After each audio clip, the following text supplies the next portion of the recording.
नमस्कार दोस्तों, solutions with Sharma के लिए मैं वैभव शर्मा। दोस्तों, आज जो विषय मैंने चर्चा के लिए चुना है, आपके सामने रख रहा हूँ, वो है बुज़ुर्ग। हम सभी के जीवन में बुज़ुर्गों का बहुत योगदान है। हमारे घर में हमारे दादी बाबा हों, नाना नानी हों, हमारे टीचर्स हों, जो तब यंग थे और आज बुज़ुर्ग की श्रेणी में आ गए हैं। और सबसे महत्वपूर्ण हमारे माता पिता। बुजुर्ग शब्द आते ही सम्मान अपने आप सामने आता है। बुजुर्ग कोई हो, किसी का हो।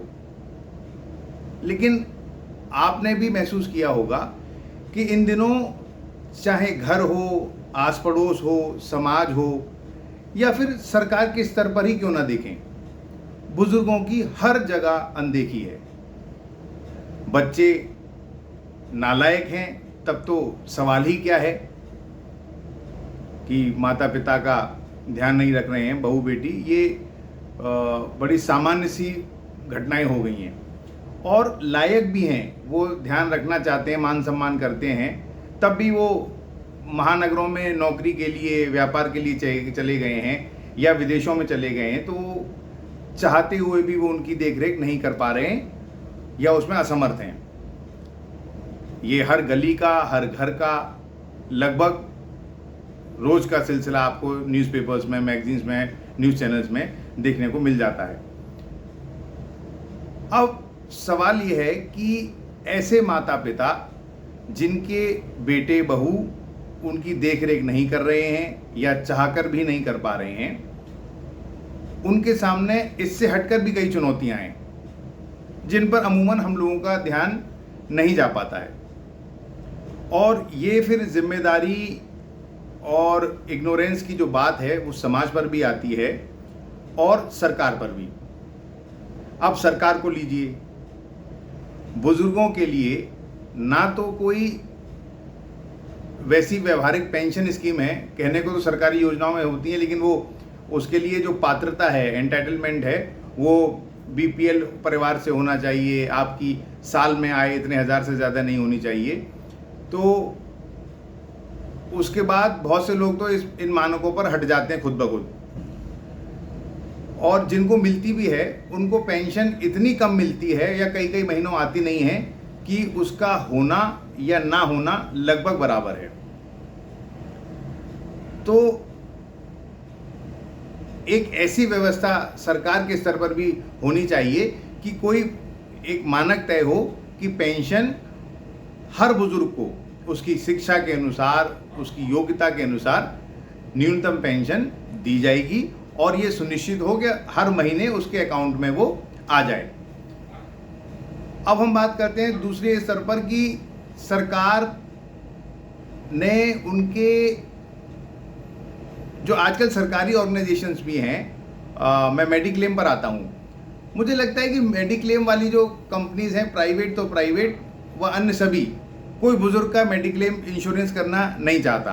अगर आप 70 या 70 प्लस हैं तो सवाल ये है कि उन्होंने अपने जीवन का अनमोल समय हमें, हमारी सोसाइटी को उठाने में लगाया और उसके बाद आज ये इसलिए कह के उनका हम मेडिकल इंश्योरेंस ना करें कि वो 70 साल या इससे अधिक उम्र के हैं, या इक्का दुक्का कंपनी कोई करती भी हो तो वो प्रीमियम इतना ज़्यादा होता है कि उसको एक्सेप्ट करना, उसको उसका बर्डन झेलना हर एक के बस की बात नहीं होती। और अब आप देखिए 2020 से, अगर मैं गलत नहीं हूँ तो पहले 2020 तक रेलवे में टिकट कंसेशन मिलता था बुजुर्गों को, मतलब सीनियर सिटीजन्स को। वो शायद उम्र 58 ईयर्स थी लेडीज़ के लिए और 60 प्लस जेंट्स के लिए। अब वो रेलवे कंसेशन भी बंद हो गया।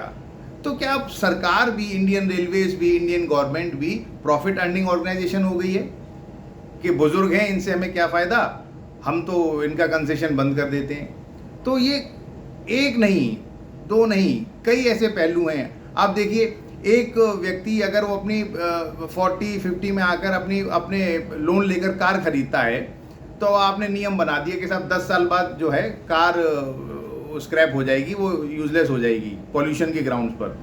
अरे एक आदमी अपने घर से ऑफिस तक जाता था 2, 4, 5, 10 किलोमीटर जाना और इतना ही आना, तो वो मुश्किल से 30-40 हज़ार किलोमीटर 10 साल में कार चलती है। और उसके बाद आप उसे कह देते हैं कि ये कार अब चलने लायक नहीं रही, अब इसको हटा देना होगा। उनका लोन जब ख़त्म हुआ, अब वो उस लोन से मुक्त हुए थे कि कार अब उनकी पर्सनल प्रॉपर्टी हो गई, उनके बुढ़ापे में उनके काम आएगी, तब वो यूजलेस हो जाती है। आज वो आर्थिक रूप से इतने संपन्न नहीं हैं कि एक नई कार खरीद सकें। और यहाँ तक कि बैंक, नेशनलाइज बैंक भी बुजुर्गों को लोन देना नहीं चाहते। मतलब उनके पास ना कोई गवर्नमेंट सपोर्ट है, ना पारिवारिक सपोर्ट है, ना पेंशन का सपोर्ट है, ना कंसेशन है, ना मेडिकल इंश्योरेंस की फैसिलिटी है, और बैंक उनको लोन भी नहीं देगा। तो ये कैसा समाज है? भारतीय समाज में तो हम पहले ये माना जाता था कि गांव का बुजुर्ग हो, शहर का, मोहल्ले का बुजुर्ग हो, उसका भी हम सम्मान करते थे। और आज हमारे बुजुर्ग घर से लेकर समाज तक, और कहा जाए तो सरकार के स्तर तक भी तिरस्कार डायरेक्ट या इनडायरेक्ट झेलने को मजबूर हैं। अब आता है दूसरा पक्ष। अगर बुजुर्ग इतने ही आउटडेटेड हो जाते हैं, उनकी उपयोगिता नहीं रहती, तो फिर मंत्रालयों में बैठे मंत्री और प्रधान से लेकर, गांव के प्रधान से लेकर प्रधानमंत्री तक आपको बुजुर्ग मिलेंगे। उसमें क्यों फिर दो पैमाने हैं? ये फिर रोक उन पर क्यों नहीं है? अगर वो उपयोगी, कोई बुजुर्ग अगर उम्र के लिहाज से उपयोगी नहीं रहता, तो देश का मंत्री, प्रधानमंत्री, प्रधान बन जाता है। कैसे बन जाता है?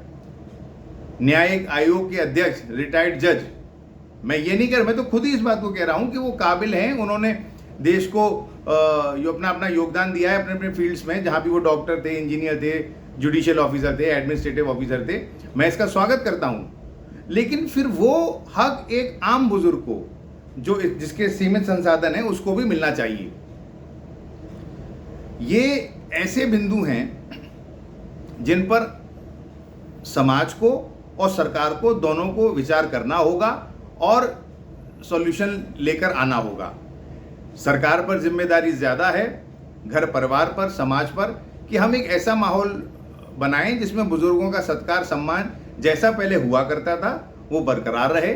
घर से लेकर हर पायदान पर, वो अस्पताल हों, ऐसी फैसिलिटीज़ उनको दी जाएं, इलाज की सुविधा मुहैया कराई जाए। और अगर कोई आस पड़ोस का व्यक्ति या गांव का व्यक्ति, युवा, अपने पड़ोस में रहने वाले बुजुर्ग अंकल आंटी को ले जाकर अस्पताल दिखा देता है, तो ये उसके लिए आशीर्वाद की, प्रशंसा की बात होगी। और इसी तरह समाज का हर वर्ग, हम स्टूडेंट के रूप में हैं तो बुजुर्ग जो टीचर हैं उनका सम्मान करें, उनके सुख दुख में खड़े हों। प्लस सरकार को बहुत महत्वपूर्ण भूमिका इस दिशा में निभानी होगी। बजट आने वाला है, मैं उम्मीद करता हूं कि रेलवे कंसेशन, फ्लाइट कंसेशन, बस कंसेशन जैसी सुविधा फिर से शुरू हो, और नहीं, जहां नहीं मिलती थी वहां मिलना शुरू हो, ताकि बुजुर्गों का आवागमन अपने बच्चों के पास, अपने दोस्तों के पास, रिश्तेदारों के पास, शुभचिंतकों के पास बना रहे। और बच्चे खुद उनसे समय समय पर आकर मिलें। अगर कहीं बाहर रहते हैं, उनके बच्चों के बच्चे, वो और ज़्यादा प्यारे होते हैं, नाती पोते, वो भी अपना संपर्क बनाए रखें दादू दादी से, नाना नानी से। तो ये उनके जीवन को ऊर्जा देगा। उनकी क्या दुश्वारियां हैं, शारीरिक, मानसिक, आर्थिक, जब आप आएंगे जाएंगे तो पता चलेगी। और इस नाते उनकी बहुत सी समस्याएं दूर अपने आप होंगी। और जो इमोशनल अटैचमेंट है, इमोशनल टच है, वो उन्हें ऊर्जावान बनाएगा। दोस्तों, मेरी ये गुजारिश है कि हम, जो भी मेरे दर्शक हैं, वो अपने स्तर पर ये कदम उठाएं, और सरकार से भी हम अलग अलग प्लेटफॉर्म पर इस तरह की मांग उठाएं जहां भी हम उठा सकते हैं। और उम्मीद करता हूं कि कुछ ना कुछ हल ज़रूर निकलेगा।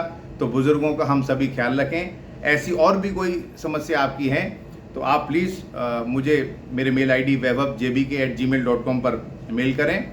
मैं कोशिश करूंगा अपने स्तर पर, एक्सपर्ट्स के स्तर पर उनका सॉल्यूशन देने की। बहुत बहुत धन्यवाद। जय हिंद।